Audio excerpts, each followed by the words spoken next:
Kur Gjeneta ul në studio dhe ju bë pyetja se kush është lojtari më i fortë në shtëpi, mendimet e saj nuk ishin të rastësishme. Nuk mjaftonte të përmendje dikë që të shkëlqente vetëm për humor ose për aktivitetet e zakonshme. Për Gjenetën, të qenit i fortë nënkuptonte një kombinim të aftësive strategjike, autoritetit personal dhe një inteligjence që i lejonte lojtarët të menaxhonin situatat në mënyrë të qetë dhe të efektshme. Sipas mendimit tim, filloi Gjeneta me një ton të vendosur, lojtari më i fortë në shtëpi është padyshim Ludo. Ajo nuk e tha këtë thjesht për t'i bërë kompliment. Përkundrazi, ishte një analizë e detajuar e sjelljeve dhe aftësive të Ludos brenda shtëpisë. Ludo, sipas Gjenetës, ishte i prerë në vendimet që merrte, i goditur në fjalët që thoshte, dhe gjithmonë i qëndrueshëm kur duhej të shprehte autoritet. Nuk ishte lloji i lojtarit që pranon çdo sugjerim pa menduar, ose që lejon që emocionet të ndikojnë në vendimet e tij. Përkundrazi, Ludo kishte një qartësi të jashtëzakonshme në gjykim dhe një inteligjencë të hollë strategjike. Aftësia e tij për të analizuar situatat dhe për të parashikuar veprimet e të tjerëve e bënte atë një lojtar të vërtet strategjik, i cili nuk ishte thjesht i fortë fizikisht ose karizmatik, por edhe mendërisht i përgatitur. Gjeneta theksoi se Ludo kishte një mënyrë të veçantë për të imponuar autoritet. Pa u dukur agresiv, dhe kjo e bënte ndikimin e tij në shtëpi të dukshëm dhe efektiv. Ludo ka një zgjuarsi të madhe, vazhdoi ajo, një mënyrë të shpejtë për të kuptuar situatat dhe për të menaxhuar banorët pa konflikt të panevojshëm.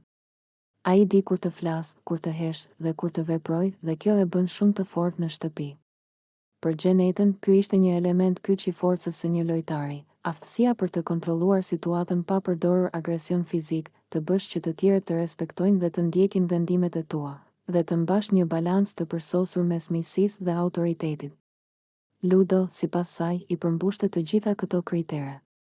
Analiza e saj shkonte edhe më tej. Ajo theksoi se strategjia e Ludos nuk ishte vetëm për të fituar përfitime personale, por edhe për të mbajtur stabilitetin brenda shtëpisë. Ai kupton se çdo veprim mund të interpretohet nga të tjerët dhe punon për të parandaluar tensionet, duke përdorur fjalët e duhura dhe momentet e duhura për të komunikuar autoritet dhe besueshmëri. Unë mendoj se ai ka gjithçka që duhet për të fituar Big Brother, tha Gjeneta me një buzëqeshje të sigurt. Ai nuk është vetëm i fortë në lojë, por i fortë gjithashtu për të përballuar presionin e kamerave, publikun dhe situatat komplekse brenda shtëpisë. Ai di të bëjë kombinimin e duhur midis forcës, strategjisë dhe inteligjencës emocionale. Ky mendim nuk vinte vetëm nga shikimi i jashtëm i lojës. Gjeneta kishte pasur mundësinë të vëzhgonte Ludo nga afër, të shihte reagimet e tij në debate, në sfida dhe në momente të ndjeshme. Ajo kishte parë se si ai ruante qetësinë edhe kur situatat ishin të tensionuara, dhe si i drejtonte banorët e tjerë pa u dukur dominues. Ky ishte një lloj force që nuk mund të matet me energji fizike ose humor, ishte forca e një lojtari që ka kontroll të plot mbi veten dhe mbi situatat që ndodhin rreth tij. Në mendimin e Gjenetës, Ludo ishte gjithashtu i përgatitur për publikun. Ai kupton se mënyra se si duket dhe si sillet ka ndikim mbi perceptimin e shikuesve. Çdo fjali, çdo veprim dhe çdo reagim janë pjesë e një strategjie të hollë për të ndërtuar një imazh të fortë dhe të respektuar.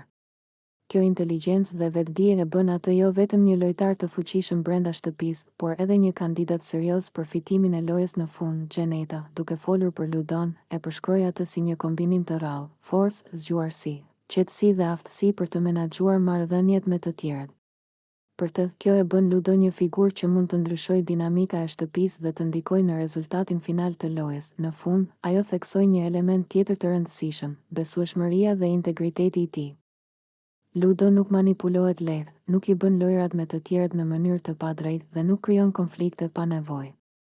Ai përdor inteligjencën e tij për të ndërtuar marrëdhënie të shëndetshme dhe për të krijuar stabilitet, gjë që në një lojë si Big Brother është po aq e rëndësishme sa strategjia apo forcën fizike. Nëse dikush meriton të fitojë Big Brother, ai është Ludo, përfundoi Gjeneta. Ai ka gjithçka: autoritet, zgjuarsi, qetësi dhe aftësi për të menaxhuar situata të ndërlikuara. Për mua, ai është padyshim lojtari më i fortë në shtëpi. Ky mendim është jo vetëm një vlerësim për lojën e Ludos, por edhe një reflektim mbi cilësitë që e bëjnë një lojtar të fortë brenda shtëpisë, aftësinë për të kombinuar inteligjencën strategjike me emocione të kontrolluara, autoritetin me respekt dhe zgjuarsinë me vetdijen për pasojat e çdo veprimi.